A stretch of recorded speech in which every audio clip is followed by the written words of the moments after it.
서울의 심장을 꿰뚫는 듯한 K그룹 타워의 펜트하우스. 그 꼭대기층은 유리와 강철로 지어진 얼음 성체였다. 시간은 자정을 향해 달려가고 있었지만 강태민 회장의 집무실은 대낮처럼 환했다. 도시의 야경이 발 아래 카페처럼 깔려 있었지만 그의 눈은 오직 책상 위 M&A 서류에만 고정되어 있었다. 45세 강태민. 그는 밑바닥에서 기어올라 대한민국 재계의 괴물이 된 남자였다. 그의 얼굴에는 감정이라곤 찾아볼 수 없었고 완벽하게 재단된 슈트처럼 빈틈없는 냉철함만이 감돌았다. 이 오타 하나가 수십억의 손실을 가져올 수 있다는 걸 모르나 그의 낮은 목소리가 적막한 사무실에 울렸다. 앞에 서 있는 비서실장은 등줄기에 식은땀이 흐르는 것을 느꼈다. 태민은 서류에서 눈을 떼지 않은 채 말을 이었다. 내일 아침까지 관련자 전원 심할서 제출하고 감봉 처리해. 그리고 이 프로젝트 원점에서 재검토해. 그의 말은 법이었고 거역은 존재하지 않았다. 그에게 K그룹은 그의 유일한 자식이었고 성공은 그의 유일한 신앙이었다. 그는 이 제국을 건설하기 위해 모든 것을 바쳤고 또 모든 것을 버렸다. 업무를 마친 태민이 향한 곳은 강남의 초호화 저택이었다. 성문 같은 대문이 열리고 집안은 갤러리처럼 차갑고 고요했다. 아내 이유라가 그를 기다리고 있었다. 국내 굴지의 법무법인 대표의 외동딸이자 K그룹의 법률 리스크를 방어해주는 든든한 방패. 그들의 결혼은 사랑이 아닌 철저한 비즈니스 합병이었다. 유라는 완벽한 미소를 지으며 와인잔을 들었지만 그녀의 눈은 남편이 아닌 그가 가진 권력과 명예를 향해 있었다. 내일 M&A 건 마무리되는 거죠. 아버지께서 기대가 크세요. 태민은 넥타이를 풀며 무심하게 대답했다. 문제없어. 작은 디자인 회사 하나 인수하는 것뿐이니까. 그에게는 그저 스쳐 지나가는 수많은 거래 중 하나일 뿐이었다. 같은 시각 서울의 반대편 마포구의 한 아파트에서는 전혀 다른 삶의 풍경이 펼쳐지고 있었다. 서지우의 집은 화려하진 않았지만 따뜻한 조명과 아이들의 웃음소리로 가득 차 있었다. 그녀는 국내에서 주목받는 디자인 스튜디오 아리스의 크리에이티브 디렉터였다. 퇴근 후에도 작업실에서 묻혀온 물감 자국을 닦아낼 틈도 없이 17살 쌍둥이의 저녁을 챙기고 있었다. 민준아, 동생 그만 놀리고 숙제 먼저 해. 민서야, 너도 그림 그만 그리고 밥 먹어. 쌍둥이 아들 강민준과 딸 강민서. 지우에게는 세상의 전부였다. 17년 전 그녀는 모든 것을 잃었다. 사랑이라 믿었던 남자는 야망을 위해 그녀와 뱃속의 아이들을 처참하게 버렸다. 지우는 바닥까지 떨어졌지만 두 아이를 보며 일어섰다. 독하게 디자인을 공부했고 밤낮 없이 일했다. 그녀의 섬세하면서도 힘있는 디자인은 업계에서 서서히 인정받기 시작했고 이제 서지우라는 이름은 실력의 보증수표가 되었다. 그녀는 강했다. 하지만 그 강인함 뒤에는 17년 세월로도 아물지 않은 깊은 상처가 숨겨져 있었다. 다음 날 스튜디오 아리스의 사무실은 평소와 다른 긴장감이 감돌았다. 서지우는 새로운 프로젝트 프레젠테이션을 준비하고 있었다.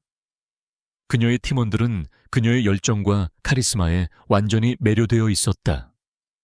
지우는 단순히 아름다운 디자인을 넘어 그 안에 사람의 마음을 움직이는 이야기를 담아내는 능력이 있었다.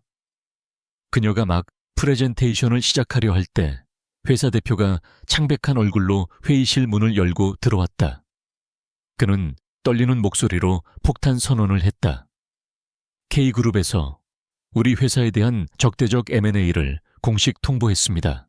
회의실 안의 공기가 순식간에 얼어붙었다. K그룹.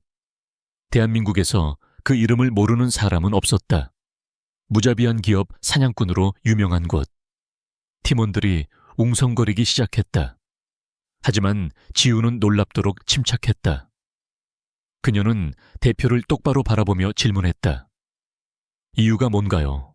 우리 같은 중소 디자인 스튜디오를 그 거대한 K그룹이 왜? 대표는 땀을 닦으며 말했다. 우리 스튜디오가 최근 개발한 VR 디자인 특허 기술 때문인 것 같습니다. K그룹이 신사업으로 추진 중인 메타버스 분야에 꼭 필요한 기술이라고 합니다. 지우의 머릿속이 복잡하게 얽혔다. K그룹. 그 이름은 그녀가 지난 17년간 애써 잊으려 했던 지옥 같은 과거를 떠올리게 했다. 하지만 그녀는 금세 표정을 가다듬었다. 지금은 감상에 젖어 있을 때가 아니었다. 그녀는 팀원들을 돌아보며 단호하게 말했다. 걱정하지 마세요. 아리스는 우리가 피땀 흘려 이룬 곳입니다. 쉽게 무너지지 않아요. K그룹이 원하는 게 기술이라면 우리는 우리의 가치를 증명하면 됩니다. 당장 대응팀을 꾸리죠. 그녀의 목소리에는 흔들림 없는 결의가 담겨 있었다. 한편 K그룹 타워에서 강태민은 아침 보고를 받고 있었다. 비서실장이 스튜디오 아리스의 인수건을 보고했다. 대표 측에서 협상 의지를 보이지 않고 있습니다. 법적 대응을 준비하는 듯합니다. 태민은 코웃음을 쳤다. 계란으로 바위치기지. 시간 끌 것 없어. 자금력으로 찍어 눌러. 일주일 안에 끝내. 그에게 아리스는 그저 먹잇감에 불과했다. 그는 아리스의 포트폴리오를 무심하게 넘겨보았다. 그리고 시선이 한 곳에 멈췄다. 크리에이티브 디렉터 프로필. 서지우라는 이름과 함께 17년의 세월이 흘렀음에도 불구하고 여전히 낯익은, 하지만 훨씬 더 깊어지고 단단해진 한 여자의 사진이 있었다. 강태민의 손이 미세하게 떨렸다. 완벽했던 그의 포커페이스에 처음으로 균열이 가기 시작했다. 서지우. 그가 성공을 위해 매몰차게 버렸던 이름. 죽었는지 살았는지조차 관심 없었던 과거의 망령. 그 망령이 지금 그의 제국 문턱에 서 있었다. 그는 모니터 속 사진을 노려보았다. 경멸과 혼란, 그리고 알 수 없는 미세한 동요가 그의 차가운 눈동자에서 교차했다. 그는 이것이 단순한 우연이 아님을 직감했다. 이것은 거대한 폭풍의 전조였다. 그날 밤 태민은 저택으로 돌아가지 않았다. 그는 펜트하우스에서 뜬 눈으로 밤을 지새웠다. 서지우의 사진이 머릿속을 떠나지 않았다. 그녀의 눈빛. 17년 전 눈물로 자신에게 매달리던 연약한 여자의 눈이 아니었다. 그것은 모든 것을 꿰뚫어 보는 듯한 강인하고 날카로운 전문가의 눈이었다. 태민은 처음으로 불안감을 느꼈다. 그는 자신의 완벽한 세계에 불순물이 끼어든 것을 참을 수 없었다. 그는 비서실장에게 전화를 걸었다. 서지우, 그 여자에 대해 전부 알아봐. 17년 전부터 지금까지 모든 것을. 같은 시각, 지우는 쌍둥이가 잠든 것을 확인하고 거실로 나왔다. 그녀의 책상 위에는 K그룹의 인수 제안서가 놓여 있었다. 그녀는 차가운 물을 한 잔 들이켰다.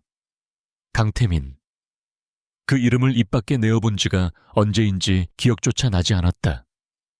그는 그녀의 첫사랑이었고 그녀의 세계였으며 동시에 그녀의 삶을 파괴한 악마였다. 그녀는 그가 K그룹의 회장이라는 사실을 언론을 통해 알고 있었다. 하지만 그가 이렇게 직접적으로 그녀의 삶에 다시 나타날 줄은 몰랐다. 지우는 창밖을 내다보았다. 그녀는 두렵지 않았다. 17년 전 갓 태어난 쌍둥이를 안고 차가운 겨울거리를 헤맬 때의 두려움에 비하면 이건 아무것도 아니었다. 지금 그녀에게는 지켜야 할 것들이 있었다. 그녀의 아이들, 그리고 그녀의 피와 땀이 밴 스튜디오 아리스. 그녀는 결코 물러서지 않을 것이다. 그녀는 서류를 집어들었다. 그녀의 눈빛은 이제 슬픔이 아닌 차가운 분노와 결의로 불타고 있었다. 강태민, 네가 시작한 게임이라면 기꺼이 받아주지. 하지만 끝은 내가 정할 거야. 다음 날 아침, 강태민은 서지우에 대한 보고서를 받았다. 결혼 기록 없음, 17세, 쌍둥이 남매의 어머니, 그리고 현재 업계에서 가장 주목받는 디렉터. 태민의 입꼬리가 비틀렸다. 쌍둥이라 내 아이들이군. 그는 헛웃음을 터뜨렸다. 그에게 가족이란 그저 거추장스러운 짐일 뿐이었다. 그는 보고서를 쓰레기통에 던져 넣었다. 어차피 상관없는 일이었다. 그의 목표는 오직 스튜디오 아리스의 기술이었다. 그는 서지우라는 변수가 마음에 걸렸지만 돈으로 해결되지 않는 일은 없다고 믿었다. 하지만 태민은 몰랐다. 그가 버린 것은 단순히 한 여자와 두 아이가 아니었다. 그가 버린 것은 자신의 인간성이었고, 그가 무시한 것은 17년의 세월 동안 복수가 아닌 생존을 위해 강철처럼 단단해진 한 인간의 의지였다. 태민은 M&A 협상 테이블에 직접 나서기로 결정했다. 그는 자신의 눈으로 직접 확인해야 했다. 17년 만에 만나는 서지우가 정말로 자신의 제국을 위협할 만한 존재가 되었는지, 그리고 그는 곧 깨닫게 될 것이었다. 자신이 저지른 죄의 대가가 얼마나 무겁고 그들의 눈물이 얼마나 무서운 힘을 가졌는지를. K그룹 타워 40층 전략 회의실. 통유리창 너머로 서울의 스카이라인이 한눈에 들어왔지만 회의실 내부는 얼음장처럼 차가웠다. 길고 육중한 마호가니 테이블 한쪽에는 강태민 회장을 비롯한 K그룹의 핵심 임원들이 앉아 있었다. 그들은 승자의 여유를 가장하고 있었지만 그들의 눈빛에는 사냥감을 앞에 둔 포식자의 탐욕이 번뜩였다. 반대편에는 서지우 디렉터를 포함한 스튜디오 아리스의 대표와 법무팀이 자리했다. 수적으로나 기세로 보나 명백히 불리한 싸움이었다. 강태민은 테이블 끝에 앉아 마치 황제처럼 회의실 전체를 굽어보고 있었다. 그는 상대가 들어오기 전까지 서류에서 눈을 떼지 않았다. 그에게 이 회의는 이미 결론이 난 게임의 요식행위에 불과했다. 그는 막대한 자금력으로 아리스의 숨통을 조일 준비가 되어 있었다. 문이 열리고 아리스 측 사람들이 들어섰다. 태민은 기계적으로 고개를 들었다. 그리고 그의 시선이 서지우와 마주쳤을 때 그의 세상이 순간적으로 멈췄다. 그의 눈앞에 서 있는 여자는 17년 전 눈물에 젖어 자신에게 매달리던 가난하고 연약한 서지우가 아니었다. 그녀는 머리를 단정하게 빗어 넘기고 날카롭게 재단된 네이비색 정장을 입고 있었다. 화장기 없는 얼굴이었지만 그 어떤 여배우보다도 당당하고 강렬한 아우라를 뿜어냈다. 그녀의 눈빛, 그것은 태민을 가장 깊숙이 찔렀다. 과거의 애원이나 슬픔 대신 그 안에는 강철 같은 의지와 모든 것을 꿰뚫어 보는 듯한 지성이 담겨 있었다. 그녀는 태민을 바라보았지만 그 눈빛에는 남편이었던 남자를 향한 원망이나 미련 따위는 없었다. 그저 K그룹 회장이라는 비즈니스 상대를 분석하는 듯한 냉철함 뿐이었다. 강태민은 평생 처음으로 당황이라는 감정을 느꼈다. 심장이 불규칙하게 뛰기 시작했다. 완벽하게 통제되던 그의 표정이 아주 미세하게, 그러나 분명하게 흔들렸다. 그가 기억하는 서지우는 이미 죽고 없었다. 지금 그의 앞에 있는 것은 완전히 다른 낯선 존재였다. 그는 애써 혼란을 감추며 서류로 시선을 돌렸지만 손끝이 차가워지는 것을 막을 수 없었다. 옆에 있던 비서실장이 태민의 미묘한 변화를 눈치챘지만 감히 이유를 물을 순 없었다. 회의는 K그룹의 법무팀장이 먼저 포문을 열었다. 그는 오만한 태도로 K그룹이 제시하는 인수금액에 관대함을 역설했다. 아리스 같은 작은 스튜디오가 K그룹의 일원이 되는 것이 얼마나 큰 영광인지를 거들먹거리며 설명했다. 스튜디오 아리스의 대표는 얼굴이 불그락푸르락해졌지만 쉽게 반박하지 못했다. 상대는 대한민국 최고의 법무법인을 등에 업은 K그룹이었다. 모두의 시선이 자연스럽게 서지우에게로 향했다. 그녀가 아리스의 핵심 기술을 개발한 장본인이자 이 협상에 실질적인 키를 쥐고 있었기 때문이다. 지우는 K그룹의 제안서를 천천히 넘겨보았다. 회의실에는 종이 넘어가는 소리만이 울렸다. 한참 후 그녀는 고개를 들고 강태민을 정면으로 응시했다. 여전히 그녀의 눈에는 개인적인 감정이 실려 있지 않았다. 제안, 잘 들었습니다. 그녀의 목소리는 낮고 차분했지만 회의실 전체를 울릴 만큼 힘이 있었다. 하지만 K그룹에서 큰 착각을 하고 계신 것 같군요. 임원들 사이에서 작은 술렁임이 일었다. 감히 K그룹 회장 앞에서 착각이라는 단어를 쓰다니. 태민은 눈썹을 살짝 치켜 올렸다. 흥미롭다는 듯 혹은 불쾌하다는 듯한 표정이었다. 착각이라, 서지우 디렉터. 뭐가 착각이라는 겁니까? 지우는 자리에서 일어섰다. 그녀의 키는 크지 않았지만 그녀의 존재감은 테이블에 앉아있는 태민을 압도했다. K그룹은 저희의 특허 기술만을 보고 가격을 매겼습니다. 하지만 스튜디오 아리스의 진짜 가치는 기술이 아닙니다. 그녀는 회의실 스크린에 아리스의 포트폴리오를 띄웠다. 그 기술을 만들어낸 사람, 그리고 우리의 철학입니다. 그녀는 막힘없이 프레젠테이션을 시작했다. 그녀가 어떻게 무에서 유를 창조했는지, 그녀의 팀원들이 어떤 열정으로 일하는지, 그리고 그들의 디자인이 사회에 어떤 긍정적인 영향을 미치고 있는지를. 그것은 단순한 발표가 아니었다. 그녀의 말에는 진심이 담겨 있었고 그녀의 눈빛은 확신으로 불타고 있었다. K그룹의 임원들조차 자신들도 모르게 그녀의 말에 빠져들었다. 그들은 자신들이 돈으로 사려는 것이 단순한 기술 특허가 아니라 살아 숨쉬는 유기체와도 같은 하나의 세계임을 깨닫기 시작했다. 강태민은 불쾌감을 느꼈다. 그는 서지우가 자신의 논리, 즉 돈이면 모든 것을 살 수 있다는 논리를 정면으로 반박하는 것을 참을 수 없었다. 더군다나 그 대상이 자신이 버린 여자라는 사실은 그의 자존심을 심각하게 긁어놓았다. 그는 지우의 말을 끊었다. 그런 감상적인 이야기는 집어치우시죠, 서 디렉터. 철학, 열정, 그런 걸로 돈을 벌 수 있습니까? K그룹은 당신들의 그 철학에 300억을 지불하겠다는 겁니다. 우리가 제시한 금액은 업계 최고 수준입니다. 거절할 이유가 없지 않습니까? 지우는 태민의 무례한 태도에도 전혀 동요하지 않았다. 그녀는 프레젠테이션을 멈추고 다시 태민을 바라보았다. 이번에는 그녀의 눈빛에 차가운 경멸이 스쳤다. 300억이요. 강 회장님. 회장님께는 그저 숫자 노름일지 모르지만 우리에게 아리스는 돈으로 환산할 수 없는 가치입니다. 그녀는 테이블을 향해 몸을 기울였다. 그리고 분명히 말씀드리지만 우리는 K그룹에 아리스를 매각할 의사가 전혀 없습니다. 우리는 우리의 길을 갈 겁니다. K그룹의 거대한 자본에 편입되어 우리의 정체성을 잃을 생각은 추호도 없습니다. 회의실의 공기는 그야말로 살얼음판이 되었다. K그룹의 임원들은 서지우의 대담함에 경악했다.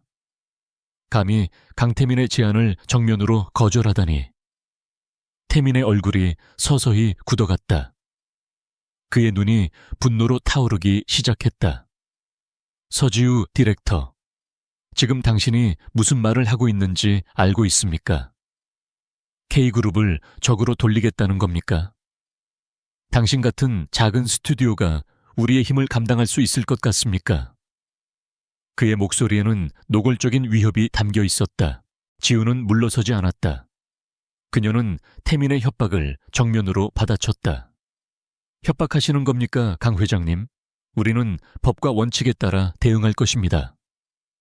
만약 K그룹이 부당한 방식으로 M&A를 계속 추진한다면 우리도 가만히 있지 않을 겁니다. 언론, 공정거래위원회, 우리가 동원할 수 있는 모든 수단을 동원해 K그룹의 비윤리적인 기업 사냥 행태를 고발할 것입니다. 그녀의 목소리는 얼음처럼 차갑고 단호했다. 태민은 말을 잃었다. 그는 서지우가 이렇게까지 강하게 나올 줄은 예상하지 못했다. 17년 전 자신의 앞에서 울며 매달리던 여자의 모습은 온데간데 없었다. 그녀는 완벽하게 무장한 전사였고 자신의 논리로는 도저히 꺾을 수 없는 상대였다. 그는 분노와 당혹감, 그리고 정체를 알 수 없는 패배감에 휩싸였다. 그는 자신의 완벽한 계획이 한낱 여자 하나 때문에 틀어지고 있다는 사실을 인정할 수 없었다. 결국 회의는 아무런 소득 없이 끝났다. 지우와 아리스팀은 당당하게 회의실을 걸어 나갔다. 지우는 나가기 직전 태민을 잠시 돌아보았다. 그 시선은 아주 짧은 순간이었지만 태민에게는 영혼처럼 느껴졌다. 그 눈빛은 마치 이렇게 말하는 것 같았다. 넌 17년 전에도 그리고 지금도 틀렸어. 회의실에 홀로 남겨진 강태민은 유리창 앞에 서서 도시를 내려다보았다. 그러나 그의 눈에는 아무것도 들어오지 않았다. 그의 머릿속은 서지우의 마지막 눈빛으로 가득 차 있었다. 그녀의 당당함, 그녀의 냉철함, 그리고 그녀가 자신을 향해 보였던 그 경멸. 그것이 그의 오만한 자존심에 깊은 상처를 냈다. 그는 주먹으로 유리창을 내리쳤다. 서지우, 감히 네가... 그의 제국에 처음으로 균열이 가기 시작했다. 그는 자신이 버린 과거의 망령이 이제 자신의 심장을 겨누는 비수가 되어 돌아왔음을 직감했다. 회의실에서의 격돌 이후 강태민의 완벽했던 일상에 미세한 균열이 생기기 시작했다.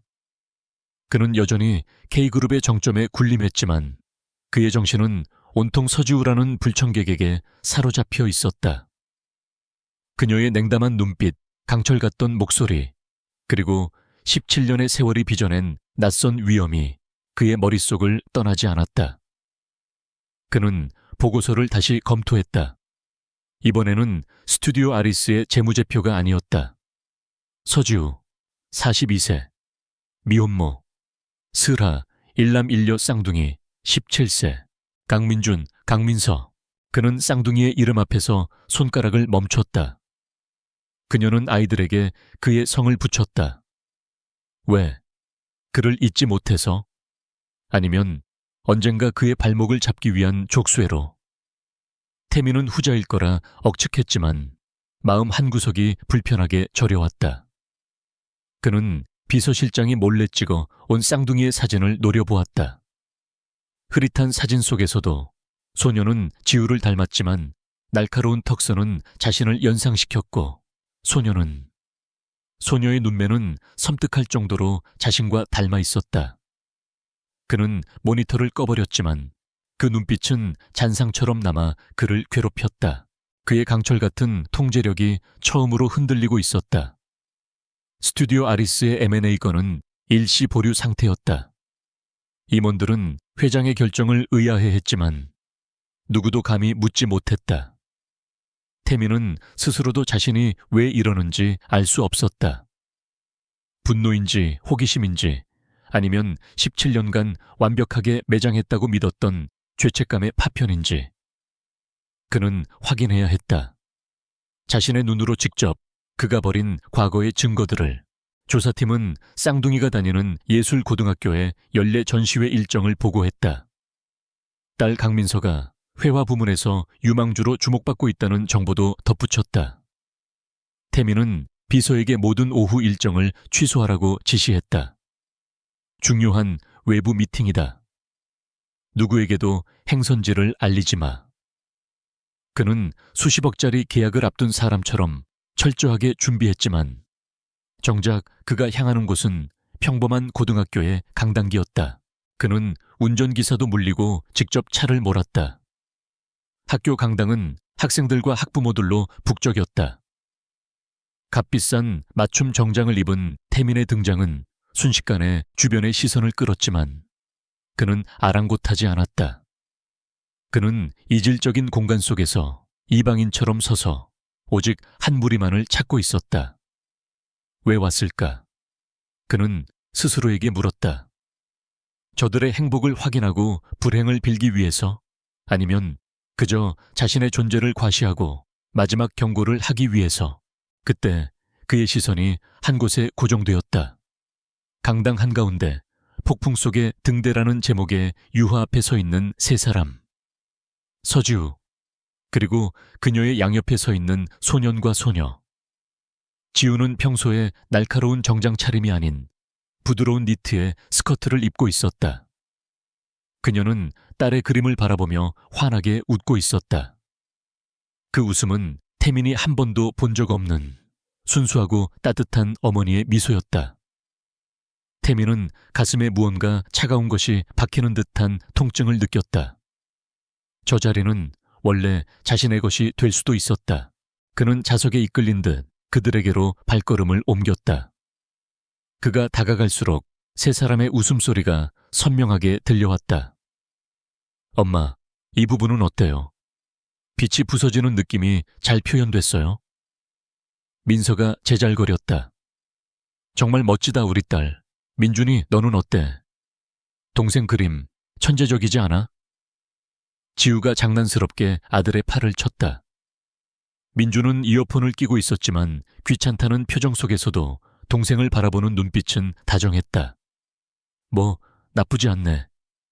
완벽한 가정의 모습이었다. 강태민이라는 존재가 끼어들 틈이 없는 태민의 그림자가 그들 위로 드리워졌다. 가장 먼저 그를 알아본 것은 지우였다. 그녀의 얼굴에서 미소가 순식간에 사라지고 경악과 분노, 그리고 깊은 공포가 스쳐 지나갔다. 그녀의 몸이 방어적으로 굳어지며 아이들 앞을 가로막았다. 여기서 뭐 하는 거예요? 그녀의 목소리는 분노로 떨리고 있었다. 쌍둥이는 갑작스러운 엄마의 변화에 놀라 태민을 바라보았다. 민주는 낯선 남자의 위압적인 기세에 즉각적인 경계심을 드러냈다. 그는 엄마와 동생의 앞을 막아서며 태민을 노려보았다. 누구세요? 차가운 목소리였다. 하지만 태민의 시선은 민서에게로 향했다. 자신과 꼭 닮은 눈. 그 눈이 지금 공포와 호기심으로 흔들리고 있었다. 태민은 자신의 심장이 어떻게 뛰고 있는지조차 잊었다. 17년 만에 그는 자신이 아버지라는 사실을, 눈앞에 이 아이들이 자신의 피를 나눈 자식이라는 사실을 세포 하나하나로 깨닫고 있었다. 그는 입을 열려 했지만 목소리가 나오지 않았다. 회장 강태민이 아닌 아버지 강태민은 어떻게 말해야 하는지 몰랐다. 그는 어색하게 웃으려 했다. 그러나 그 미소는 공포 영화 속 악당처럼 기괴하게 일그러졌다. 나는 당신 어머니와 아는 사이란다. 그는 자신도 모르게 민서를 향해 손을 뻗었다. 그 그림을 칭찬하고 싶었을까? 아니면 그저 실제하는지 만져보고 싶었을까? 만지지 마, 지우가 날카롭게 소리치며 그의 손을 쳐냈다. 그 소란에 주변 사람들이 힐끔거리기 시작했다. 민준이 엄마를 부축하며 태민에게 소리쳤다. 당장 꺼져요. 경찰 부르기 전에. 극도의 긴장감, 엄마의 공포, 오빠의 분노, 그리고 자신을 뚫어지게 바라보는 낯선 남자의 무서운 눈빛. 감수성이 예민한 민서는 이 모든 것을 감당할 수 없었다. 그녀의 어깨가 잘게 떨리기 시작했다. 엄마, 무서워. 이 아저씨 누구야? 그녀의 큰 눈망울에 눈물이 고이기 시작했다. 그리고 마침내 투명한 눈물 한 방울이 그녀의 뺨을 타고 흘러내렸다. 그 순간 그 한 방울의 눈물, 그것은 강태민의 굳어있던 심장을 꿰뚫는 총알이었다. 17년간 억눌러왔던 모든 것이 한꺼번에 폭발했다. 그가 버린 여자, 그가 외면한 아이, 그 아이가 지금 자신의 앞에서 자신 때문에 울고 있었다. 아내와 쌍둥이를 버린 죄, 그 죄의 무게가 거대한 산이 되어 그를 짓눌렀다. 태민은 숨을 쉴 수 없었다. 심장이 미친 듯이 날뛰기 시작했다. 눈앞이 하얗게 변했다. 강당의 소음, 지우의 분노에 찬 얼굴, 민준의 적개심, 그리고 민서의 눈물. 모든 것이 뒤섞여 그를 공격했다. 그는 넥타이를 거칠게 풀어헤치며 뒷걸음질 쳤다. 민서, 야. 그는 딸의 이름을 처음으로 불렀지만 그 소리는 신음처럼 새어나왔다. 그의 몸이 통제력을 잃고 휘청거렸다. 회장님, 멀리서 대기하던 비서실장이 사태를 파악하고 달려왔지만 너무 늦었다. 강태민은 민서의 그림, 폭풍 속의 등대 앞에서 그대로 무너져 내렸다. 그는 가슴을 움켜쥐고 바닥에 쓰러져 거친 숨을 몰아쉬었다. 대한민국 재계를 호령하던 철의 CEO. 단 한 번도 약한 모습을 보인 적 없던 오만한 지배자. 그는 지금 수많은 사람이 지켜보는 가운데 자신이 버린 딸의 눈물 한 방울에 처참하게 무너져 내렸다. 지우는 충격과 혼란 속에서 얼어붙었고 민주는 어쩔 줄 몰라 하며 구급차를 외쳤다. 강태민의 의식은 점점 흐려졌다. 그의 귓가는 민서의 울음소리와 함께 17년 전 빗속에서 울부짖던 지우의 목소리가 환청처럼 맴돌았다. 너는 언젠가 반드시 후회하게 될 거야. 강태민이 쓰러진 고등학교 강당은 아수라장이 되었다. 비서실장의 다급한 외침과 구급대원을 부르는 소리, 학생들과 학부모들의 술렁임이 뒤섞였다. 서지우는 두 아이를 감싸 안은 채 바닥에 쓰러져 고통스럽게 숨을 몰아쉬는 남자를 망연자실하게 바라보았다. 17년 만의 재회, 그리고 그가 자신의 딸 앞에서 무너지는 이 기괴한 광경. 그것은 그녀가 상상했던 어떤 복수보다도 더 혼란스럽고 비현실적이었다. 민주는 엄마와 동생을 보호하려 애썼지만 그의 눈 역시 쓰러진 남자를 향한 복잡한 감정으로 흔들리고 있었다. K그룹 소유의 최고급 VIP 병동. 강태민은 병실에 누워 있었다. 진단명은 급성 공황 발작. 대한민국에서 가장 강인한 심장을 가졌다고 자부하던 그가 고작 17살 소녀의 눈물 앞에서 정신적으로 무너져 내린 것이었다. 이 사실은 K그룹 내부에 극비로 붙여졌지만 강 회장이 공식 석상에서 쓰러졌다는 소문은 이미 아름아름 퍼져나가며 임원진을 동요하게 만들었다. 병실 문이 소리 없이 열리고 그의 아내 이유라가 들어섰다. 그녀는 값비싼 실크 드레스를 입고 있었지만 그녀의 표정은 병문안을 온 아내라기보다는 손상된 최고급 상품을 확인하러 온 감정사 같았다. 그녀는 남편의 건강 상태에는 관심이 없었다. 그녀의 눈에는 오직 그가 보인 약점에 대한 경멸과 의구심만이 가득했다. 고작 예술고등학교 전시회에서 쓰러져요. 당신답지 않게. 그녀의 목소리는 얼음처럼 차가웠다. 태민은 링거를 꽂은 팔을 들어 올리며 짜증스럽게 대답했다. 신경 꺼. 과로였을 뿐이야. 하지만 유라는 속을 사람이 아니었다. 과로. K그룹을 집어삼킬 M&A를 수십 건 처리할 때도 멀쩡하던 당신이 하필이면 그 작은 디자인 스튜디오 근처에서. 그녀는 이미 스튜디오 아리스 건을 알고 있었다. 태민은 대답하지 않았다. 그의 침묵은 유라에게 가장 확실한 답이 되었다. 그녀는 완벽한 미소를 지었지만 눈은 웃고 있지 않았다. 쉬어요 여보. 회장님의 건강이 K그룹의 주가보다 중요하니까. 안 그래요? 그녀는 병실을 나섰고 즉시 아버지의 로펌, 서광의 최고 정보팀에게 연락했다. 강태민 회장이 오늘 만난 사람들 전부 조사해. 특히 서지우라는 여자와 그 주변. 17년 전까지 샅샅이 뒤져 이유라는 강태민의 제국을 지탱하는 또 다른 기둥이자 그 자신만큼이나 무자비한 전략가였다. 그녀의 정보망이 움직이는 데는 하루도 차에 걸리지 않았다. 서지우, 스튜디오 아리스의 디렉터. 그리고 17년 전 강태민과 혼인신고 기록은 없으나 사실혼 관계였던 여자. 결정적으로 강민준, 강민서. 강태민의 호적에는 없지만 누가 봐도 그의 핏줄임이 명백한 쌍둥이. 유라는 보고서를 읽으며 차갑게 웃었다.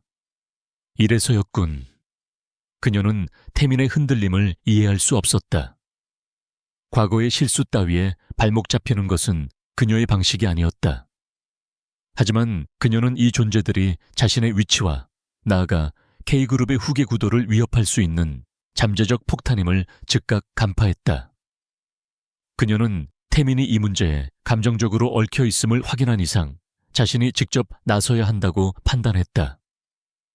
그녀의 공격은 남편인 태민을 향하지 않았다. 그녀는 언제나 가장 약한 고리를 먼저 끊었다. 바로 서지우였다. 서지우는 그날 이후 아이들을 애써 다독이며 일상으로 돌아가려 애썼다. 강태민의 등장은 잊고 싶었던 악몽을 현실로 끌어냈지만 그녀는 두 아이의 엄마이자 스튜디오 아리스의 리더였다. 하지만 폭풍은 그녀가 예상했던 M&A가 아닌 전혀 다른 방향에서 불어닥쳤다. 스튜디오 아리스와 수년간 협력해온 대기업 클라이언트가 갑작스럽게 계약 파기를 통보해왔다. 이유는 내부 사정 변경이라는 애매한 말뿐이었다. 그것은 시작에 불과했다. 이틀 뒤 야심차게 준비하던 공공 디자인 프로젝트 입찰에서 아리스는 최종 심사 직전 서류 미비라는 터무니없는 이유로 탈락했다. 자금줄이 하나둘 막히기 시작했다. 설상가상으로 디자인 업계 익명 커뮤니티에 서지우에 대한 악의적인 루머가 퍼지기 시작했다. 그녀가 과거 다른 디자이너의 아이디어를 도용했다거나 K그룹의 M&A를 빌미로 거액을 요구했다는 식의 교묘하게 왜곡된 소문이었다. 지우는 바보가 아니었다.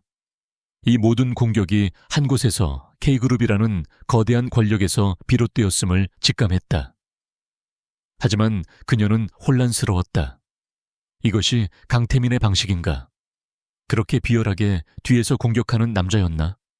아니면 그날 자신을 보고 경멸의 눈빛을 보냈던 그의 아내 이유라의 짓인가? 직원들은 동요했고 회사의 재정은 빠르게 악화되었다. 지우는 17년 전 아이들을 안고 거리에 나앉았던 그날의 절박함을 다시 느끼기 시작했다. 한편 병원에서 퇴원한 강태민은 유령처럼 자신의 펜트하우스를 배회했다. 그는 스튜디오 아리스의 M&A건을 공식적으로 재검토하라고 지시했다. 하지만 그의 마음은 지옥이었다. 민서가 울던 모습이 밤낮으로 그를 괴롭혔다. 죄책감. 그가 평생 경멸했던 그 감정이 그의 목을 조르고 있었다. 그는 아이들을 다시 보고 싶었다. 아니, 어쩌면 그저 그 눈물을 닦아주고 괜찮다고 말해주고 싶었는지도 모른다. 그는 비서실장을 통해 서지우와 아리스가 겪고 있는 공영을 보고받았다. 그는 그것이 유라의 짓임을 단번에 알았다. 그의 아내는 자신이 가장 소중하게 생각하는 안정을 위협하는 존재는 무엇이든 파괴해버릴 여자였다. 태민은 분노해야 마땅했다. 자신의 아이들을 그리고 그 아이들의 어머니를 공격하고 있으니까. 하지만 그는 아무것도 하지 않았다. 그의 내면은 두 개의 자아로 분열되어 싸우고 있었다. 하나는 지우와 아이들에게 속죄하고 싶은 미약한 아버지의 자아였다. 다른 하나는 자신의 완벽한 제국에 감히 균열을 낸 그들을 원망하는 오만한 CEO의 자아였다. 그는 유라의 공격을 묵인했다. 어쩌면 그는 유라가 지우를 굴복시켜 주기를 바랐는지도 모른다. 지우가 무너져서 자신에게 돈을 요구하고 그럼으로써 자신이 그들에게 아버지가 아닌 시혜자로 군림할 수 있기를. 그의 침묵과 방관은 유라의 공격을 더욱 부추겼다. 강태민은 17년 전 사랑을 버리고 야망을 택했던 그 순간처럼 또다시 비겁한 선택을 했다. 그는 자신의 죄를 마주할 용기가 없었고 그 죄의 대가로 고통받는 이들을 외면했다. 그는 자신이 모든 것을 통제하고 있다고 믿었지만 실상은 이유라의 소나기와 과거의 망령 사이에서 처참하게 끌려다니고 있을 뿐이었다. 그의 공황 발작은 끝난 것이 아니었다. 그것은 그의 영혼이 붕괴하기 시작했다는 신호탄에 불과했다. 스튜디오 아리스의 사무실은 활기를 잃었다. 한때 창의적인 열정으로 뜨거웠던 공간은 이제 연달아 터지는 계약 해지 통보와 재정 압박의 한숨 소리로 가득 찼다. 직원들은 동요했고 몇몇은 서지우의 리더십을 의심하기 시작했다. 익명 게시판의 루머는 꼬리에 꼬리를 물고 업계 전체로 퍼져나가 아리스를 K그룹에 덤비다 망해가는 무모한 스튜디오로 낙인 찍었다. 서지우는 17년 전 갓 태어난 쌍둥이를 안고 차가운 방에서 밤을 지새우던 그때와 같은 절벽 끝에 서 있었다. 하지만 지금의 서지우는 17년 전의 그녀가 아니었다. 그때는 지켜줄 사람 하나 없는 피해자였지만 지금은 지켜야 할 아이들과 직원들이 있는 리더였다. 그녀는 이 비열한 공격이 강태민의 의지가 아닌 그의 아내 이유라의 독단적인 행동임을 직감했다. 강태민은 차라리 정면에서 거대한 힘으로 짓밟으려 했지만 이유라는 어둠 속에서 독침을 쏘아 상대를 서서히 마비시키는 뱀과 같았다. 지우는 더 이상 물러설 곳이 없음을 깨달았다. 이것은 증오 때문이 아닌 생존을 위한 싸움이었다. 그녀는 사무실 문을 잠그고 오랫동안 알고 지낸 대학 동기이자 지금은 중소기업 전문 변호사로 일하는 친구에게 전화를 걸었다. 민영아, 나 좀 도와줘. 그녀는 모든 상황을 털어놓았다. K그룹의 M&A 시도, 강태민과의 과거, 그리고 이유라의 보이지 않는 공격까지. 민영은 사태의 심각성을 즉각 파악했다. 이건 단순한 M&A 방어가 아니야. K그룹 회장 부부의 내부 문제에 네가 끼인 거라고. 이유라, 그 여자 보통이 아니야. 서강 로펌의 힘을 이용하고 있어. 지우는 결심했다. 싸움의 방식을 바꿔야 했다. 나도 알아. 그래서 정면으로 싸울 거야. 2가지 증거가 필요해. 지우의 목소리는 차갑고 단호했다. 첫째, 이유라가 우리 클라이언트들에게 압력을 행사하고 여론을 조작했다는 증거. 이건 네가 좀 맡아줘. 업계 내부 고발자나 피해를 본 다른 소규모 업체들을 찾아봐야 할 것 같아. 민영은 힘들겠지만 해보겠다고 답했다. 그럼 둘째는? 지우는 잠시 침묵했다. 둘째는 17년 전의 증거야. 이건 내가 직접 찾아야 해. 그날 밤 지우는 아이들이 잠든 것을 확인하고 낡은 창고방으로 향했다. 먼지 쌓인 상자들 가장 깊숙한 곳, 그녀가 봉인해두었던 판도라의 상자가 있었다. 17년 동안 한 번도 열어보지 않았던 그녀의 20살이 담긴 괴짝이었다. 손이 떨렸다. 뚜껑을 열자 낡은 사진 한 장이 먼저 눈에 띄었다. 대학 축제 때 풋풋한 모습의 자신과 강태민이 환하게 웃고 있었다. 그 시절 그는 가난했지만 야망에 불타는 눈빛을 가진 멋진 선배였다. 지우는 사진을 뒤집었다. 그 아래 빛바랜 서류 봉투가 있었다. 그녀는 그것을 꺼내 들었다. 각서. 17년 전 그가 K그룹 회장의 사위가 되기 직전 임신한 그녀에게 내밀었던 종이였다. 본인 서지우는 강태민과의 모든 관계를 정리하며 뱃속의 아이에 대한 친권 및 양육권을 포함한 일체의 권리를 포기한다. 이에 대한 보상으로 금 1천만 원을 수령하며 향후 어떠한 민영사상 이의도 제기하지 않을 것을 서약한다. 그 아래 20살 서지우의 겁에 질린 서명이 남아있었다. 그는 그녀의 사랑과 아이들의 미래를 단돈 1,000만 원으로 계산했다. 그리고 그 돈마저도 제대로 주지 않고 그녀를 쫓아냈다. 지우는 각서를 쥔 채 주저앉았다. 눈물이 쏟아질 것 같았지만 그녀는 울지 않았다. 대신 분노가 뼈를 깎는 듯한 슬픔이 차가운 결의로 변해갔다. 이 종이 한 장, 이것이 강태민의 잔인함과 이 모든 비극의 시작을 증명하는 명백한 증거였다. 그녀는 이 증거를 자신의 복수를 위해서가 아니라 자신의 아이들을 지키기 위해 사용해야 했다. 지우가 과거의 증거를 찾는 동안 강태민은 붕괴 직전이었다. 민서의 눈물은 그의 뇌리에 낙인처럼 찍혀 밤마다 그를 악몽으로 몰아넣었다. 그는 회사를 통제할 수 없었다. 이유라가 아리스를 어떻게 압박하고 있는지 알면서도 막을 힘이 없었다. 아니, 막을 용기가 없었다. 그가 유라를 막는 순간 그는 자신이 그토록 지키려 했던 K그룹 회장의 자리와 17년 전 서지우를 버린 이유 자체를 부정해야 했기 때문이다. 그는 완벽한 모순에 갇혔다. 그의 불안과 죄책감은 잘못된 방향으로 폭발했다. 그는 이 모든 혼란을 끝낼 유일한 방법은 돈이라고 생각했다. 17년 전에도 그랬듯이 돈으로 서지우를 굴복시키고 그녀와 아이들을 자신의 시야에서 그리고 이유라의 공격 범위 밖으로 사라지게 만드는 것. 그것이 그가 할 수 있는 유일한 속죄이자 가장 비겁한 도피였다. 그는 비서를 통해 은밀하게 서지우에게 연락했다. 아무도 없는 곳에서 단둘이 만납시다. 약속 장소는 한강이 내려다 보이는 고급 호텔의 스카이라운지, 통째로 빌린 프라이빗 룸이었다. 지우는 약속 장소에 나갔다. 그녀는 그가 무슨 말을 할지 이미 짐작하고 있었다. 태미는 며칠 만에 수척해진 모습이었다. 완벽하게 빗어 넘겼던 머리는 흐트러졌고 그의 눈은 핏발이 서 있었다. 그는 지우를 보자마자 본론부터 꺼냈다. 얼마면 되겠어?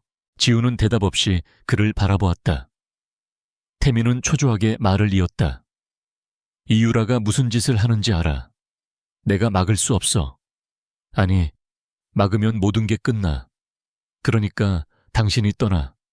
100억, 200억, 아니 500억. K그룹 지분이라도 떼어줄 수 있어. 그 돈이면 미국이든 유럽이든 어디서든 아이들과 평생 부족함 없이 살 수 있어. 제발 내 눈앞에서 사라져줘. 그는 애원하고 있었다. 그것은 속죄가 아닌 자신의 안위를 위한 구걸이었다. 지우는 헛웃음을 터뜨렸다. 500억. 그녀는 가방에서 낡은 서류 봉투를 꺼내 테이블 위로 밀었다. 당신 눈에는 내 아이들이 여전히 돈으로 보여. 17년 전 당신은 내 사랑과 내 아이들의 존재를 이 종이 한 장과 1,000만 원으로 바꾸려 했지. 태민의 눈이 각서를 보고 경악으로 물들었다. 그는 그것을 진작에 폐기한 줄 알았다. 지우는 자리에서 일어섰다. 그녀는 경멸과 연민이 뒤섞인 눈으로 그를 내려다보았다. 강태민, 넌 17년 전이나 지금이나 조금도 변하지 않았어. 여전히 돈이면 다 되는 줄 아는 비겁한 쓰레기야. 그녀의 목소리는 조용했지만 그 어떤 비명보다 날카롭게 태민의 심장을 찔렀다. 난 돈 따위 필요 없어. 네가 제안한 그 더러운 돈 받지 않아. 대신 난 네가 가장 두려워하는 방식으로 싸울 거야. 태민이 무어라 말하려 했지만 지우는 뒤돌아섰다. 그리고 똑똑히 기억해. 내 아이들과 내 회사는 내가 목숨을 걸고 지킬 거야. 내 아내에게도 전해 어디까지 할 수 있는지 한번 해보라고. 그녀는 룸을 나갔다. 홀로 남겨진 강태민은 테이블 위에 낡은 각서와 500억이라는 숫자가 적힌 백지수표를 번갈아 보며 무너져 내렸다. 그의 유일한 무기였던 돈이 서지우 앞에서 완벽하게 무력화되었다. 그는 이제 자신이 막다른 골목에 몰렸음을, 그리고 서지우가 상상 이상으로 무서운 적이 되었음을 깨달았다. K그룹의 정기 주주총회 날, 서울 최고급 컨벤션 센터의 그랜드 볼룸은 K그룹의 부와 권력을 과시하듯 화려하게 장식되어 있었다. 재계 인사들, 외국인 투자자들, 그리고 날카로운 눈빛의 기자들이 행사장을 가득 메웠다. 최근 강태민 회장의 건강 이상설과 스튜디오 아리스를 둘러싼 M&A 잡음으로 뒤숭숭했던 분위기를 다잡기 위해 K그룹은 그 어느 때보다 성대한 쇼를 준비했다. 강태민은 대기실 거울 앞에 섰다. 며칠 전 호텔에서 서지우에게 굴욕을 당한 후 그는 거의 폐인이 되다시피 했다. 하지만 오늘 그는 다시 K그룹의 완벽한 지배자로 돌아와야 했다. 전문 스타일리스트가 그의 흐트러진 머리를 완벽하게 고정시켰고 최고급 원단으로 만든 슈트는 그의 초췌한 안색을 감춰주었다. 그는 거울 속 자신을 보며 되뇌었다. 나는 강태민이다. 나는 무너지지 않는다. 그는 서지우가 자신의 돈을 거부한 것을 이성을 잃은 여자의 마지막 발악 정도로 치부하기로 했다. 같은 시각 그의 아내 이유라는 주주총회장 맨 앞줄에 앉아 우아하게 미소를 짓고 있었다. 그녀는 어젯밤 서지우에게 마지막 선물을 보냈다. 그녀가 동원할 수 있는 가장 더러운 언론 매체를 통해 스튜디오 아리스 서지우 대표 17년 만에 K그룹 강 회장에게 혼외자 내세워 수천억 원대 협박이라는 제목의 기사를 터뜨린 것이다. 강태민이 서지우에게 500억을 제안했던 그 비밀 회동이 서지우가 돈을 요구한 파렴치한 협박 현장으로 둔갑했다. 기사는 서지우를 아이들을 팔아 돈을 뜯어내려는 악녀로 매도했다. 이것이 이유라의 방식이었다. 상대의 도덕성을 완전히 파괴하여 사회적으로 매장시키는 것. 그녀는 이제 서지우가 2번 다시 재기할 수 없으리라 확신했다. 그 시각 스튜디오 아리스. 사무실은 그야말로 폭격을 맞은 듯 했다. 아침부터 쏟아진 악의적인 기사 때문에 직원들은 충격과 배신감에 휩싸였다. 대표님이 정말 그들의 수군거림이 지우의 심장을 찔렀다. 하지만 더 끔찍한 것은 집에서 걸려온 아들 민준의 전화였다. 엄마, 이게 다 뭐야? 인터넷 기사 봤어? 아빠라는 사람이, 강태민이 우릴 버렸다고. 이게 다 사실이야. 민서의 울음소리가 수화기 너머로 들려왔다. 지우의 세상이 무너져 내렸다.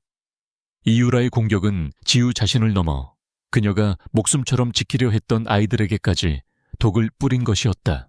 그녀는 주먹을 쥔 채 부들부들 떨었다. 바로 그때 변호사 친구 민영에게서 전화가 걸려왔다. 지우야, 기사 봤어. 이유라가 선을 넘었어. 하지만 나도 결정적인 걸 찾았어. 작년에 K그룹에 부당하게 인수합병당한 IT 업체의 내부 고발자야. 이유라가 직접 주가 조작을 지시하고 불법 로비로 공정위를 매수한 증거, 이메일, 녹취 파일, 전부 확보했어. 서지우의 눈빛이 변했다. 슬픔과 절망이 사라진 자리에 모든 것을 건자의 차갑고 단단한 결의가 들어찼다. 민영아, 지금 당장 그 자료 전부 내게 보내. 그리고 기자들 몇 명만 섭외해줘. K그룹 주주총회장으로 갈 거야. 지우야, 너 지금... 이유라가 내 아이들을 건드렸어. 더 이상은 못 참아. 내가 바란 건 복수가 아니었어. 하지만 저들은 내게 전쟁을 선포했어. 그녀는 전화를 끊고 가장 날카롭고 단정한 검은색 정장으로 갈아입었다. K그룹 주주총회장. 강태민이 연단에 올랐다. 플래시가 일제히 터졌다. 그는 약간 창백했지만 여전히 카리스마 넘치는 목소리로 K그룹의 빛나는 미래 비전을 제시하기 시작했다. 존경하는 주주 여러분, K그룹은 메타버스 시대를 선도할 것입니다. 최근 우리는 핵심 VR 기술을 보유한 유망한 기업 스튜디오 아리스의 인수를, 그가 스튜디오 아리스를 언급하는 바로 그 순간이었다. 쾅! 컨벤션 센터의 육중한 정문이 거칠게 열렸다. 모든 사람의 시선이 그곳으로 쏠렸다. 소란 속에서 한 여자가 당당하게 걸어 들어왔다. 검은 정장을 입은 서지우였다. 그녀의 등장은 그 자체로 충격이었다. 강태민은 연설을 멈추고 얼어붙었다. 그의 눈이 공포로 흔들렸다. 맨 앞줄에 앉아있던 이유라는 믿을 수 없다는 듯 경멸과 분노가 뒤섞인 표정으로 지우를 노려보았다. 보안 요원들이 그녀를 막기 위해 달려갔다. 하지만 지우는 그들을 무시한 채 연단을 향해 또렷하게 외쳤다. 강태민 회장님, 그 빛나는 미래 비전 모두 거짓말 아닙니까? 장내가 술렁이기 시작했다. 기자들의 카메라 플래시가 미친 듯이 터졌다. 태민은 당황하며 소리쳤다. 당장 저 여자를 끌어내. 보안팀, 뭐 하는 거야? 제 이름은 서지우. 강 회장님이 방금 인수하겠다고 말씀하신 스튜디오 아리스의 대표입니다. 지우의 목소리는 마이크 없이도 장례를 울렸다.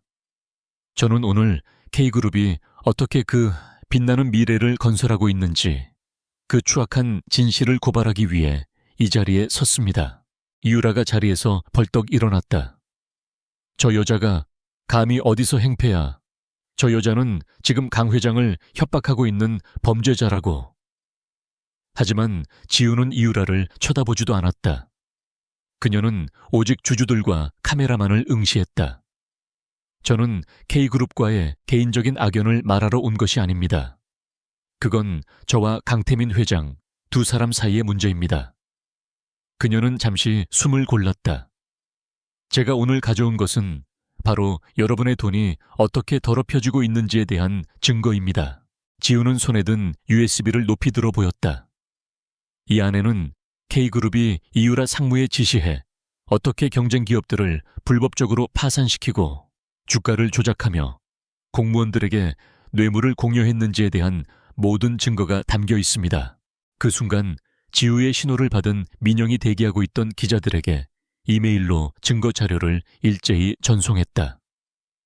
동시에 주주총회장의 거대한 스크린, 강태민의 비전 PPT가 떠 있던 그 화면이 일순간 검게 변했다. 그리고 다음 순간 이유라가 누군가에게 주가 조작을 지시하는 이메일 내역과 거액의 자금 흐름을 보여주는 비밀 장부가 화면을 가득 채웠다. 장내는 그야말로 아비규환이 되었다. 지진이 일어난 듯 했다. 주가 조작이라고? 이게 무슨 소리야? 사기다. K그룹이 우릴 속였어. 주주들의 고함과 분노가 폭발했다. 기자들은 미친 듯이 셔터를 눌러댔다. 누군가 소리쳤다. K그룹 주가가 폭락하고 있습니다. 서킷 브레이커 발동 직전입니다. 강태민은 스크린에 떠있는 증거들과 폭락하는 주가 그래프를 번갈아 보며 망연자실했다. 그는 자신이 17년간 쌓아 올린 제국이 단 몇 분 만에 무너져 내리는 소리를 듣고 있었다. 그는 이유라를 돌아보았다. 이유라는 창백하게 질린 얼굴로 스크린을 노려보고 있었다. 그리고 강태민은 다시 서지우를 바라보았다. 그녀는 혼란의 중심에서 그 모든 분노와 절규를 받으며 꼿꼿이 서 있었다. 그녀는 17년 전의 과거사나 오늘 아침의 더러운 스캔들로 그를 공격하지 않았다. 그녀는 그가 가장 신봉하고 그가 가장 잘하는 방식, 즉 비즈니스와 증거로 그의 심장을 꿰뚫었다. 그녀의 차가운 눈빛이 그에게 말하고 있었다. 이것이 네가 시작한 게임의 끝이다. 주주총회장은 거대한 폭탄이 터진 후에 전장과도 같았다. 거대한 스크린에 떠오른 이유라의 불법적인 지시 내역과 비밀 장부는 K그룹의 도덕성에 치명타를 날렸다. 주주들의 고함과 기자들의 플래시 세례, 폭락하는 주가를 알리는 경고음이 뒤섞여 강태민의 귓가를 찢었다. 그는 자신이 17년간 피와 땀, 그리고 영혼을 팔아가며 쌓아 올린 바벨탑이 서지우라는 작은 돌멩이 하나에 무너져 내리는 것을 속수무책으로 지켜보고 있었다. 이유라는 창백한 얼굴로 스크린을 노려보았다. 그녀의 첫 반응은 분노였다. 이건 조작이야. 전부 거짓말이야. 보안팀, 당장 저 여자를 끌어내지 않고 뭐해? 그녀가 날카롭게 소리쳤지만 아무도 움직이지 않았다. 보안 요원들조차 이 충격적인 사태 앞에서 멈춰섰다. 주주들의 시선은 이제 태민이 아닌 스크린 속 증거의 장본인인 이율에게로 향했다. 그녀가 K그룹의 법률 리스크를 관리해 온 것이 아니라 리스크 그 자체였음이 만천에 드러난 순간이었다. 강태민은 이유라를 바라보았다. 그녀가 이 사태를 수습해 주길 바랐을까? 아니었다. 그는 깨달았다. 자신의 몰락은 서지우가 아니라 바로 자신이 선택한 아내 이유라의 탐욕과 불법 때문에 시작되었다는 것을. 그리고 이유라의 그 탐욕을 촉발시킨 것은 바로 서지우와 쌍둥이라는 자신의 과거였다. 모든 것이 얽히고 설켜 거대한 부메랑이 되어 그의 심장을 꿰뚫었다. 잠깐만 기다려 주십시오. 혼란을 뚫고 한 남자가 손을 들고 일어섰다. 탐사 보도를 전문으로 하는 김 기자, 바로 서지우의 변호사 민영이 섭외한 인물이었다. 그는 서지우의 동의 없이 독자적으로 움직이기로 결심했다. 그는 서지우가 공개한 기업 범죄만으로는 부족하다고 판단했다. 이 비극의 뿌리, 즉 강태민의 개인적인 죄가 함께 드러나야만 완벽한 응징이 된다고 믿었다. 김 기자의 시선은 연단 위에 망연자실에 서 있는 강태민을 향했다. 강태민 회장님, K그룹의 불법 M&A 문제도 심각하지만 회장님 개인의 도덕성에 대한 의혹도 해명하셔야 합니다. 장내가 순간 조용해졌다. 사람들은 또 다른 폭로를 직감했다. 김 기자는 서지우가 끝까지 공개하길 망설였던 자료, 바로 17년 전의 그 낡은 각서 사본을 손에 들고 스크린을 향해 비췄다. 비록 메인 스크린은 아니었지만 기자들의 카메라가 일제히 그 종이 조각을 주민하기 시작했다. 이것은 17년 전 강태민 회장님이 당시 사실혼 관계였던 서지우 씨에게 강제로 쓰게 한 각서입니다. 당시 임신 중이었던 서지우 씨에게 단돈 1,000만 원을 대가로 뱃속의 쌍둥이에 대한 모든 권리를 포기하라고 협박한 증거입니다. 두 번째 폭탄. 이것은 K그룹의 주가가 아닌 강태민이라는 인간의 존재 자체를 파괴하는 핵폭탄이었다. 주주총회장은 잠시 정적에 휩싸였다가 이전보다 더 큰 경악과 경멸의 소리로 폭발했다. 쌍둥이, 혼외자, 1,000만 원의 원에 아이를 팔라고 했다고. 저런 파렴치한 인간이 K그룹의 회장이었단 말인가. 이제 모든 시선이 강태민에게로 향했다. 기업 사냥꾼이라는 오명은 참을 수 있었다. 그러나 아내와 자식을 버린 비정한 아버지라는 낙인은 그가 애써 지켜온 CEO로서의 마지막 존엄성마저 박살냈다. 이유라의 얼굴은 분노를 넘어넘겨 차가운 사리로 변했다. 그녀는 자신이 당한 굴욕보다 자신의 완벽한 인생에 버림받은 여자와 혼외자라는 오점이 찍혔다는 사실을 견딜 수 없었다. 그녀는 이 모든 재앙의 근원이 강태민의 지저분한 과거 때문이라고 결론 내렸다. 그녀는 더 이상 강태민을 남편으로 혹은 동업자로 둘 이유가 없었다. 그녀는 즉시 아버지, 즉 서광 로펌과 K그룹의 실질적인 소유주인 이 회장에게 전화를 걸었다.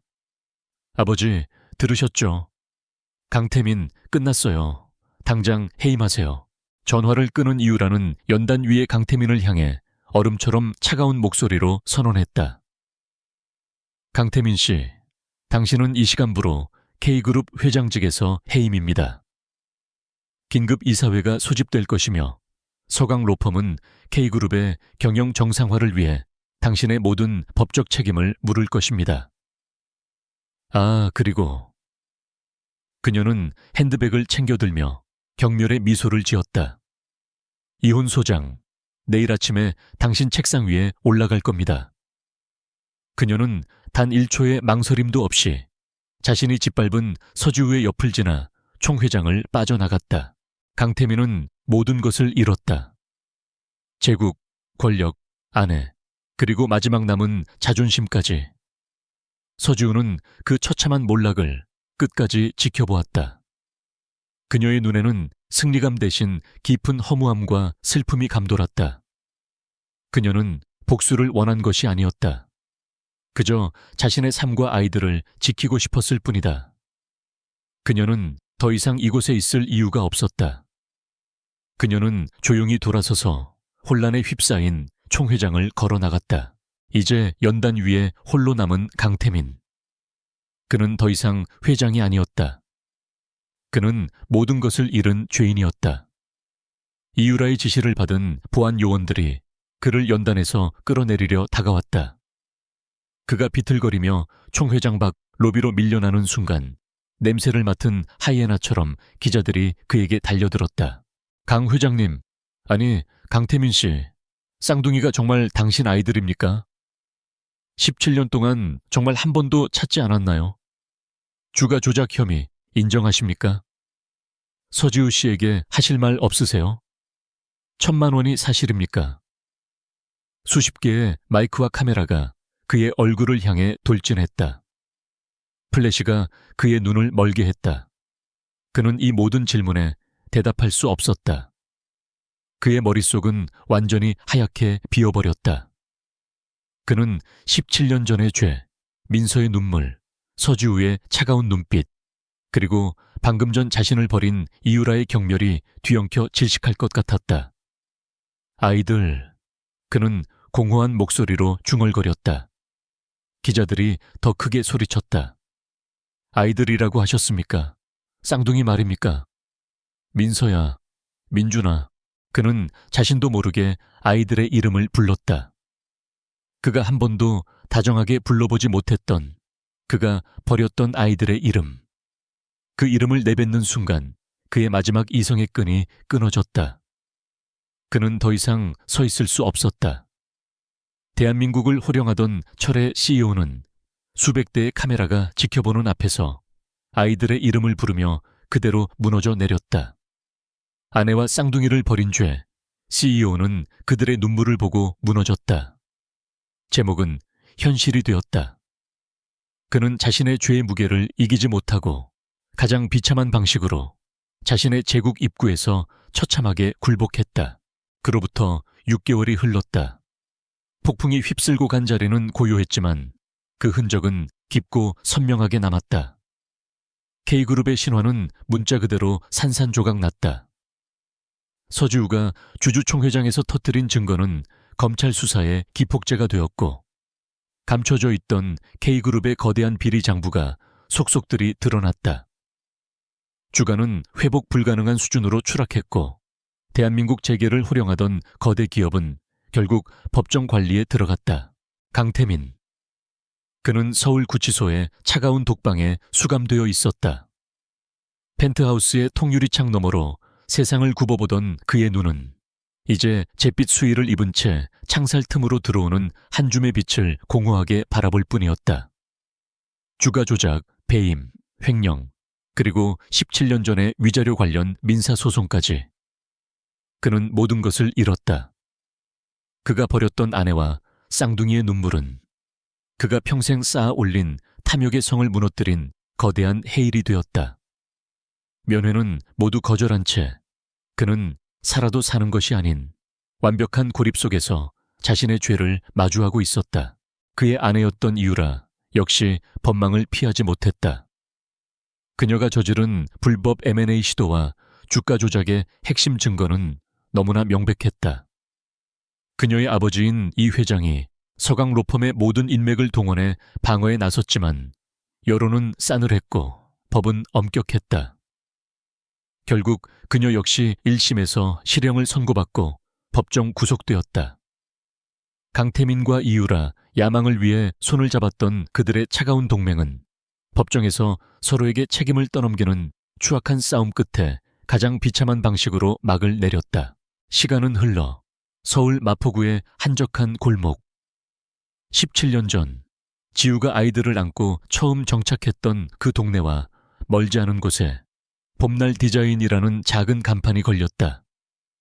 K그룹 사태 이후 서지우는 모든 스포트라이트를 뒤로하고 스튜디오 아리스를 떠났다.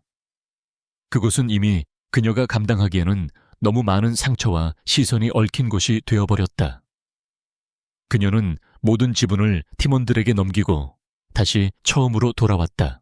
새로운 스튜디오는 작고 소박했다. K그룹 타워의 화려함이나 아리스의 세련됨과는 거리가 멀었다. 하지만 창문 가득 들어오는 따뜻한 햇살과 그녀가 직접 고른 자작나무 책상, 그리고 벽 한가득 꽂힌 디자인 서적들은 그 어떤 값비싼 인테리어보다도 평화로웠다. 그녀는 이제 거대 프로젝트가 아닌 동네 작은 가게의 간판을 디자인하고 지역 사회를 위한 공공 디자인 작업을 맡았다. 돈이나 명예가 아닌 오직 그녀가 사랑하는 일을 하기 위해서였다. 그날 오후 스튜디오 문이 열리며 훌쩍 자란 민준과 민서가 들어왔다. 엄마, 우리 왔어요. 두 아이는 그 거대한 폭풍을 온몸으로 겪어냈다.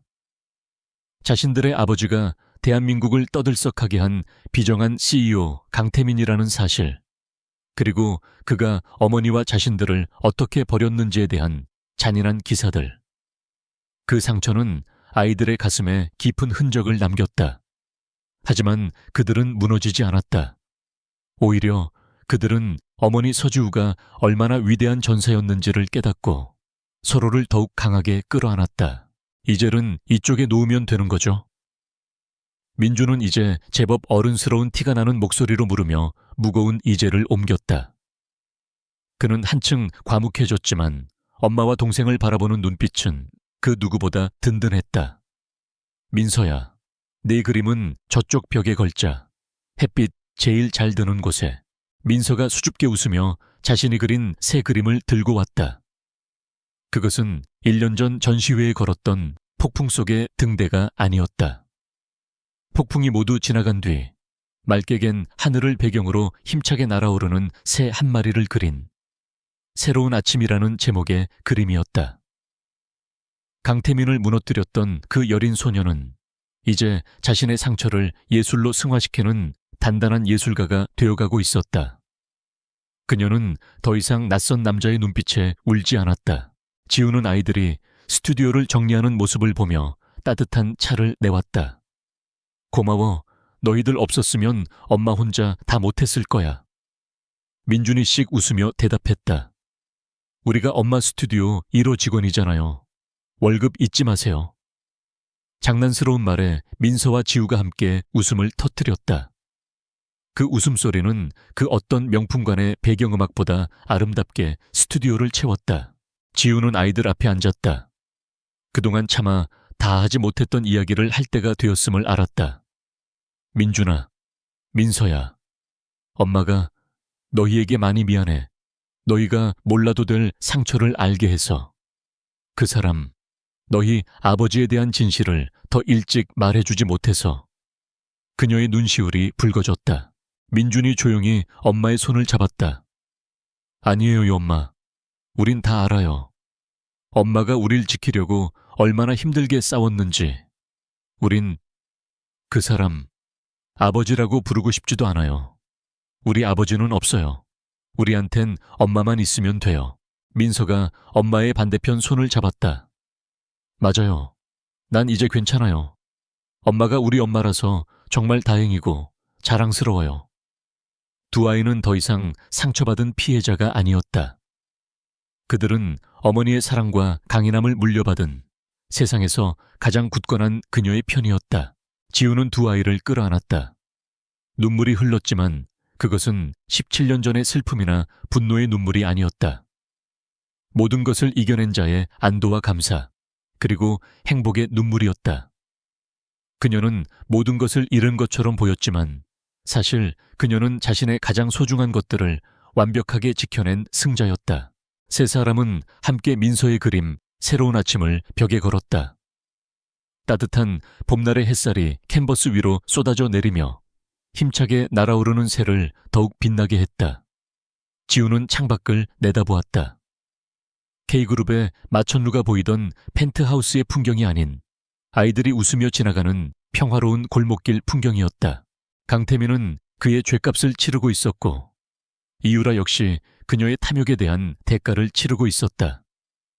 그리고 서지우는 아내와 쌍둥이를 버린 그들의 죄가 단죄된 이 땅에서 비로소 자신과 아이들을 위한 진짜 봄날을 맞이하고 있었다. 폭풍은 완벽하게 끝났다.